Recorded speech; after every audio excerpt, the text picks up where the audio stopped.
Hey, you guys, it's me, Professor Vitt, and welcome to Chapter 8 Memory Errors. Before I start this, I'll give you a grand idea as to what memory the chapter's about. Chapter's about bad memories, and it may come as a legitimate surprise to many of you. Although our memories are good, they're not great, and we tend to make memory errors regularly. And there are different kinds of memory errors and so forth. So we're gonna start off at one of the most popular. Okay, so the Mandela Effect is the name given to a phenomena, something that happens in our society that's been happening recently. It's kind of born from the internet of. Well, it gets its name after Nelson Mandela. Some people claim that they have had a vivid memory of Nelson Mandela's funeral in the 1980s. That it was broadcast on television, and they remember reading about it in the paper and so forth. But in fact, that's not that's not true. That didn't happen. Nelson Mandela lived through the 80s. He was released from prison in 1990. He died in 2013. So this is clearly a false memory that these people are having. And so when we say the Mandela Effect, we mean nothing more than differences between memory and belief are somehow caused by real changes in our timeline. So it's kind of like a Star Trek thing almost, right? Apparently where there's another universe that's like this one, but it's not exactly the same. And somehow our universe has touched or intermingled or something like that with this other universe. And as a result, some of the facts in that universe have kind of rubbed off on this one, or some have changed or something like this. And so there are lots and lots of examples of this. I'll show you a couple here. So what would the examples be of this? Well, the first one is this label here, Oscar Mayer, right? So these are the folks that make the Oscar Mayer hot dogs. Now, this one over here on the right is the correct spelling, Oscar Mayer. But many folks think that this one on the left is the correct spelling. And they feel that somehow our timeline has been corrupted or influenced, and the name of this company has changed slightly. Another example, a very, very famous show from a few years ago, Sex and the City. And people can't remember, gosh, is it Sex in the City or Sex and the City, right? Well, the real one was Sex and the City. The Sex in the City is a false memory or details from another timeline coming forth. Another example is the Monopoly guy. Is the Monopoly guy got a monocle or not? Well, he doesn't, but a number of people think that he did. And so they feel that this is evidence that our world is changing in subtle ways around us because two timelines have merged or something like that. The absolute kingpin of almost all Mandela Effect observations is the Berenstain Bears. Now, if you have not read any of the Berenstain Bears books, they're kids' books. They're great. We love them at my house. But people are unsure. Some people feel like the Berenstain Bears used to be spelled with an E. And when they see it discovered now with an A, they think, well, I knew it was spelled with an E. And so there must be some kind of shift that we're now dealing with an alternate reality that somehow made its way into our own, and it has fouled up some of the spellings of our words. Another classic example would be Curious George. Many people remember Curious George with a tail, leaping from place to place, frustrating and aggravating the man in the yellow hat. But it turns out, no, he doesn't have a tail. He never did have a tail in the cartoons or in the books. And so people think this is further evidence of some kind of corruption of our timeline. Now, the idea is that somehow there's a parallel universe, and in some way, through some mechanism, that universe kind of merged with ours. As a critical thinker, you could just make a straightforward application of Occam's razor here and say, well, what's more like, what's the more simple explanation? There's something that's called a parallel universe that has never, by the way, we've never proven that there are parallel universes. We're just assuming this. What's more simple, right? There's a parallel universe that's somehow interlaced itself with our own, and that's causing these mistakes. Or people are just remembering names and dates and events incorrectly. Well, the more simple explanation there is going to be Occam's razor applying to just people remembering things wrong, right? Now, all right, so here's that slide. Thanks, Professor Vitt, for really staying on top of it. Now, when I present it that way, by the lights of Occam's razor, it seems very clear that if you're looking for the most simple explanation, you're going to say that someone's remembering it wrong versus there's some other parallel timeline, and now we have to start revising physics to take all this into account. The more simple explanation, somebody's remembering it wrong. But the more interesting question is, why would anyone think this to begin with, right? You may be in a position where you think, oh gosh, this is not even remotely possible. Why would people think it? Well, it turns out there are some very good, there are some reasons for why people think this is true, and I'll just bring up some of them. But it has to do with a misunderstanding of our memory. How do we put this? Normally, when you're talking to someone, you have a better understanding of what you remember and what you don't than they do. It's like memory seems to be part of this class of knowledge that we have special access to that other people don't. And so when we remember something, we tend to be very confident in our memories because we're the only ones who can get in there. And so when someone else tells us that it's wrong, that comes as a surprise because we seem to have a unique kind of access to this sort of information, right? But turns out our brains are not always very good at remembering things. And it's something of a myth that the brain remembers everything perfectly and we're just waiting to unlock all of these facts that are stored in the brain. That's not even true at all. That's not remotely correct. Memory is actually an active process. It takes place over, your memories will change depending upon the instance in which you're recalling the information.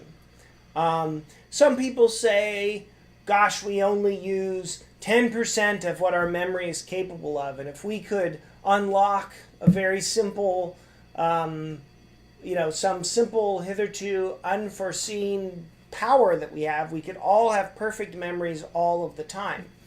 That's false. We use pretty much all of our brain.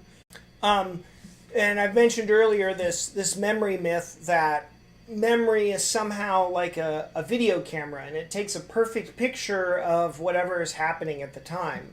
That's incorrect. That's not how memory works. Now, Dr. Smith looks at different kinds of memory and he kind of makes them clear in the book what the differences are and so forth. We're not going to really spend lots of time. I'm not going to quiz you on the different kinds of memory that we have. But it's important that you realize that when we say memory in our normal day-to-day life, we don't distinguish between the different kinds of memory and the different parts of our brain that are involved in those different kinds of memory. And so already this kind of, if we think kind of naively like, oh, our memories are great, you need to stop and take a look at that because there are different kinds of things that we call memory, right? There's sensory memory, there's short-term memory, there's long-term memory, and within long-term memory you can, break things down differently and so forth. Because there are these different kinds of memory, at a minimum it should tell you, oh, there's a little bit more going on here than just recalling information. And so memory isn't going to be the most reliable source of information for us, and wherever possible, if we don't need to rely on memory for something, particularly if it's an extraordinary claim like the Mandela Effect, we shouldn't, right? We shouldn't. Let me give you a small memory exercise here. This is just a priming example, so I'm gonna kind of futz with you guys and we'll see how this all works out. Okay, I want you at home to pick a number between 1 and 100, any number that you want. Go ahead, pick it. Okay, if that number was odd, I want you to close your eyes until further notice. Please, I beg you to do it. I'll go as quickly as I can. Okay, so keep your eyes closed if your number was odd, okay? All right, here we go, eyes closed. All right, here are some words. If your eyes are open, right, meaning you've probably picked an even, then I want you to unscramble these words. So odds, keep your eyes closed. Unscramble these words, each one of these words. You can hit pause, it'll take you a second, and come up with words that that you can make out of these little word salads here. All right, so hit pause, unscramble those words. All right, so the first one is napkin, a saucer, spoon, bowl. Okay, good. Now, even-numbered students, want you to now close your eyes, but odd-numbered students, you can open your eyes up now, okay? Now, the odd-numbered students, I want you to unscramble these words. Even numbers, keep your eyes closed. Here we go. You can hit pause and unscramble them. And I'm going to show you the answers. All right, now, this is part 3. Everyone gets to keep their eyes open. Everyone keeps their eyes open. Don't say anything at all and unscramble this word, whoever you are. All right. All right. Some of you will have written the word pedal at home, and some of you will have written plate. If you were first primed with the dinnerware, then you're more likely to see the word plate. But if I first primed you with the flower words, then you're going to see the word pedal. So what does this mean? It means that exposure to information can unconsciously influence what you will see later. And so this comes up in something like an investigation. If you're running an investigation and you want to find out what happened, you have to be very careful how you ask questions, because how you ask questions can influence the answers that you receive from people. So let me give you an example. You can't quite see this print, I'm not sure, but I can. And this is a copy of a UFO report that was filled out by Jimmy Carter. The event occurred in 1969, and Carter filled this questionnaire out a couple of years later. So already the period of time between the event and when the event is recorded is a little bit dubious for us. But just go with it for a second. And I want you to, I'm going to draw your attention to question number 4, which says, how long did you see the object? And Carter writes down 10 to 15 minutes. Now, this may seem like a totally normal question that you would want to ask somebody if you're investigating what they claimed was a flying object, right, that they could not identify. But you have to be careful here.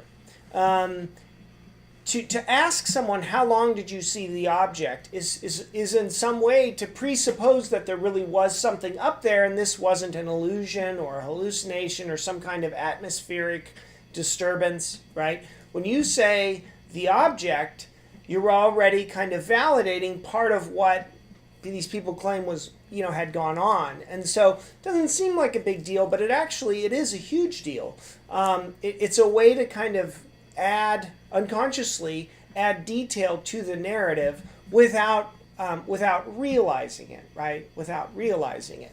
Now, one kind of memory error that you will encounter are, it's called a source monitoring error.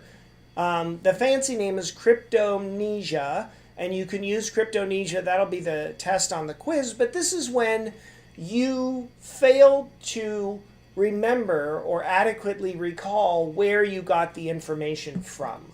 So one form of memory error is cryptomnesia. And this is when you have your brain doesn't properly recall where you got information from. So an absolute classic example of this is Ronald Reagan. Ronald Reagan was telling a story about a pilot with whom he was very involved and had awarded a medal to. And he begins to tell the story of this pilot and what happened to this pilot and so forth. And reporters wrote it all down. And then later on, somebody researched it and said, yeah, he never awarded a medal to anybody like this. They looked at the story and found out he was misremembering a movie that he had seen about a pilot. And he had mistakenly thought that this was a real event. And he had been involved in awarding this pilot a medal. Now, I can already hear it, right? People are going to say, well, that's Ronald Reagan. Look, it's not that it's any particular person. This could have happened to any of us, honestly. Our memories are just not that good. And we frequently forget where we get information from. If you take people who are bilingual and you give them facts, right? And you can give them facts written in one language or facts written in another. You give them all the facts, they read them, and then you go and you ask them later about those facts. They'll be able to tell you some of those facts, but the most interesting thing is, very often they're unable to tell you whether or not they learned that fact in language A or language B. They just don't remember what language they learned that fact in. And so it's more common than you would think, right? Another form of memory error is called the misinformation effect. It's very easy. Let me just translate this to you guys, and you'll see this a little bit coming up in the Elizabeth Loftus video. It's really easy to plant false memories on people. You wouldn't think so, but it actually is. So very often you'll find, if you just Google this, right, you'll find lots and lots of meetup groups that are support groups for alien abductions. Now, what has happened very likely is that these people have gone through some type of treatment to try and recover memories. And in their attempts to recover these memories, they actually generate false memories. And it should be noted that these memories are super duper vivid. And people tend to have a great deal of confidence in their veracity, meaning people tend to think that they are correct and true, but they're not.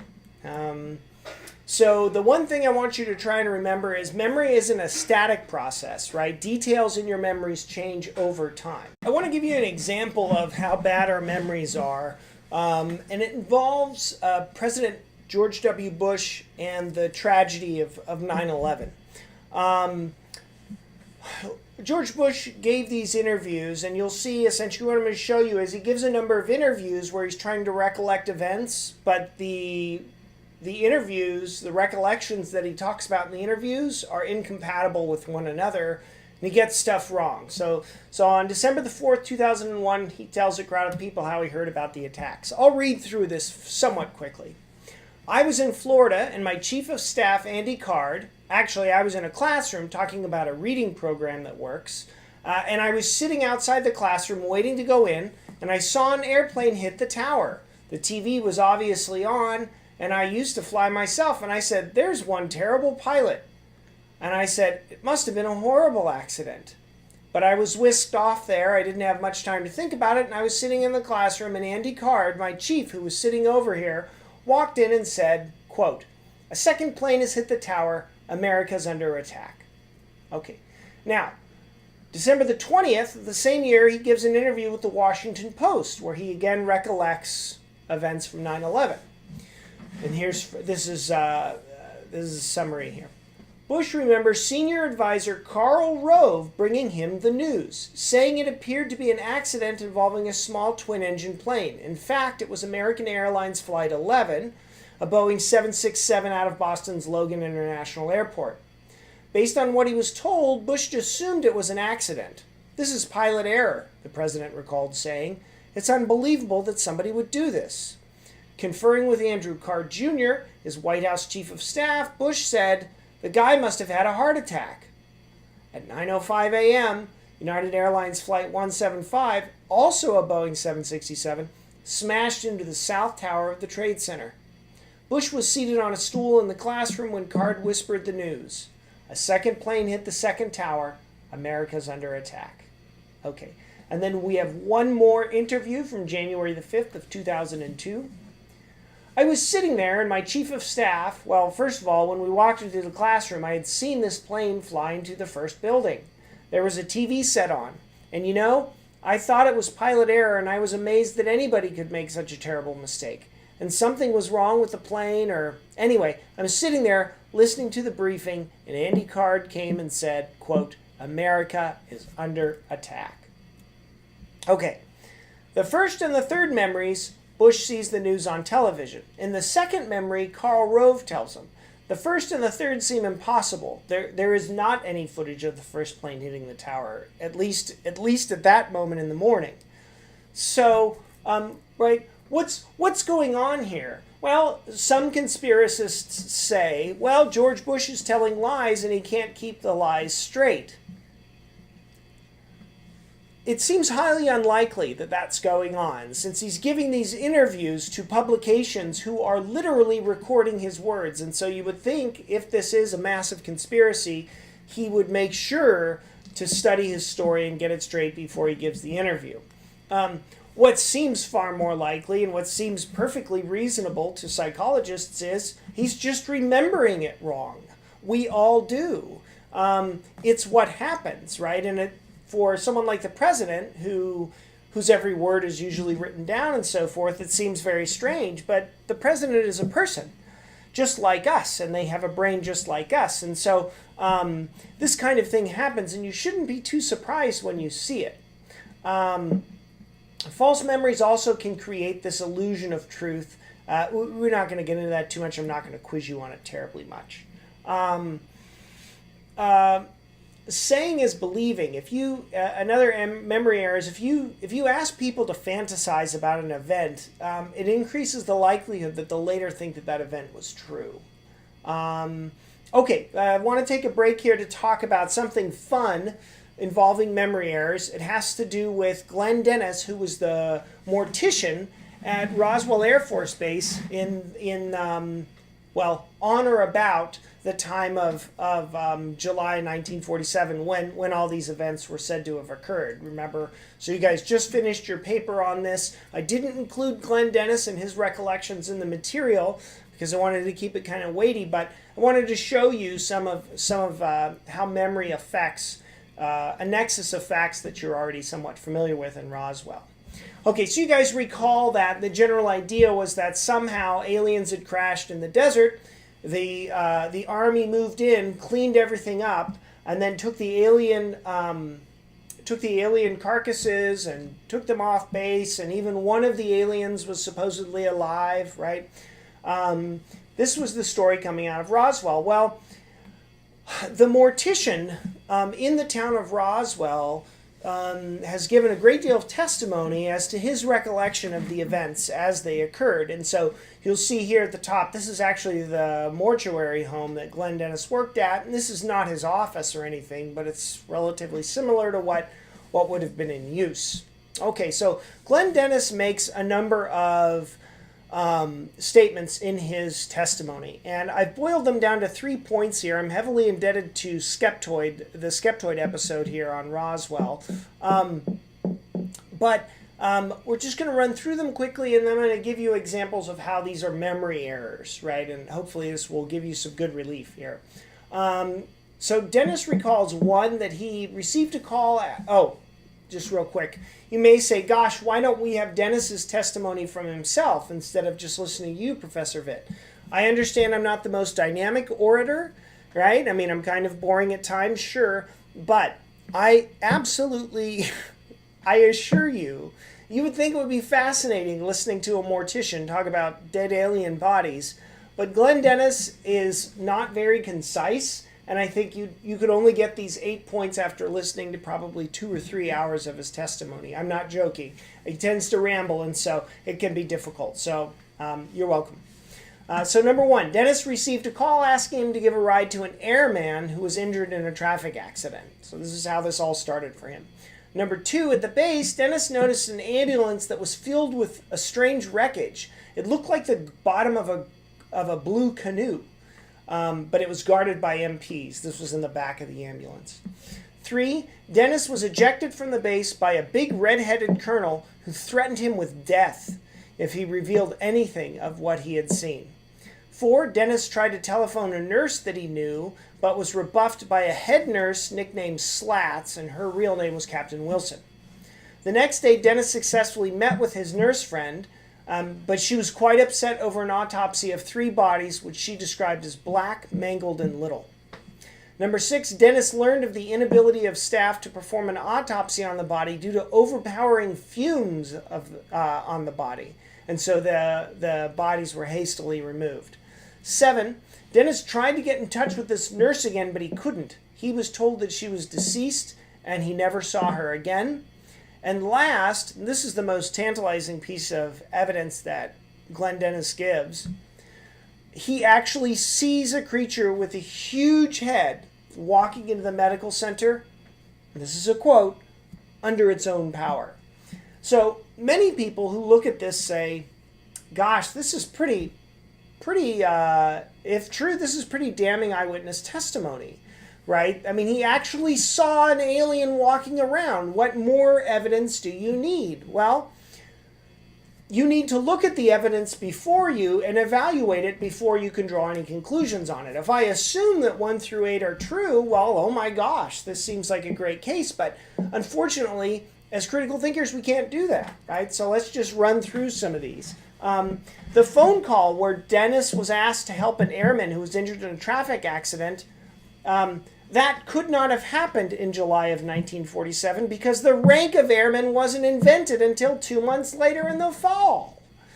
Dennis says that he saw this ambulance that had wreckage in it, looked like the bottom of a blue canoe. Yeah, he did see an ambulance that looked like that because that's exactly what the Air Force ambulances looked like at that time.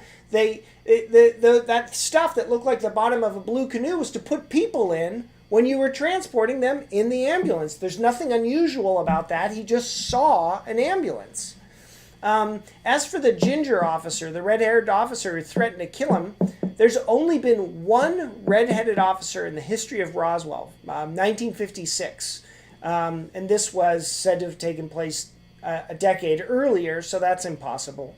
Oh, and also, Glen Dennis makes this point, that when the ginger-headed officer was there, he was accompanied by a black sergeant. And the black sergeant is kind of like the muscle or something, right? That he's going to make sure that Dennis... Well, this is impossible. There could not have been in 1947 a black sergeant who told Dennis this or was even present on the base because the services weren't racially integrated until 1949. So this is an impossible detail. This discussion about the head nurse, I'm on point 4, the discussion about the head nurse named Slats, he's remembering 2 totally different people. They're not the same person, and they were stationed in Roswell after 1947, so this can't be right. The person that he did meet with and was talking about those bodies was identified as Lieutenant Eileen May Fanton.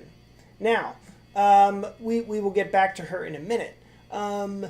Number 6, the inability of the staff to perform autopsy due to the overpowering fumes. Okay, this is the bulk of what Dennis is misremembering.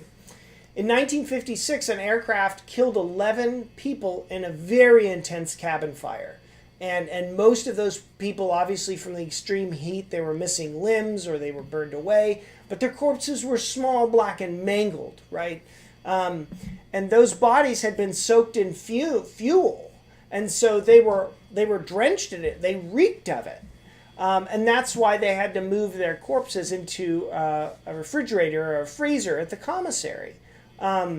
3 of those bodies were autopsied at Dennis's mortuary, where he worked. So it's very likely that this is just a combination of events that over time, 4 decades, remember, Dennis has jumbled up some of the details and things have gotten jumbled in his head, right? Also, Lieutenant Fanton, this nurse that Dennis was trying to reach and he couldn't get a hold of her again.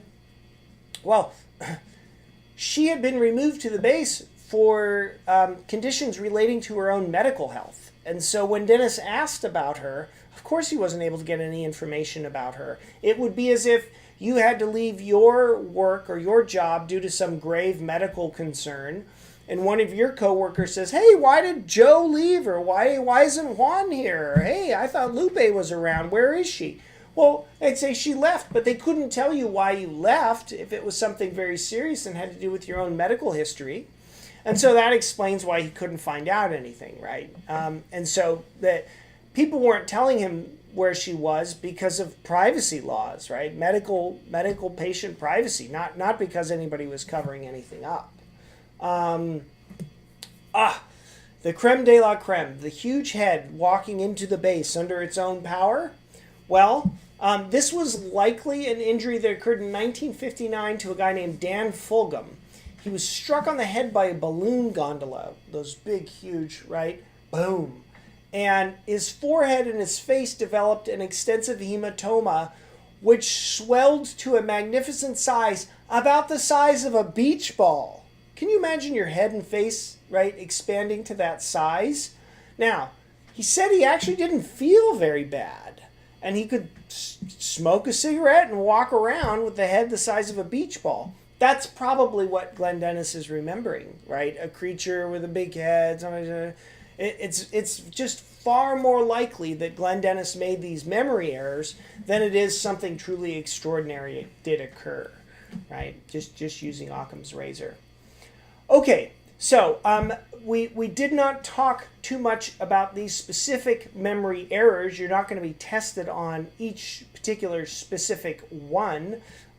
You do have a question which asks you about priming, right? And asks for an example of priming to influence memory.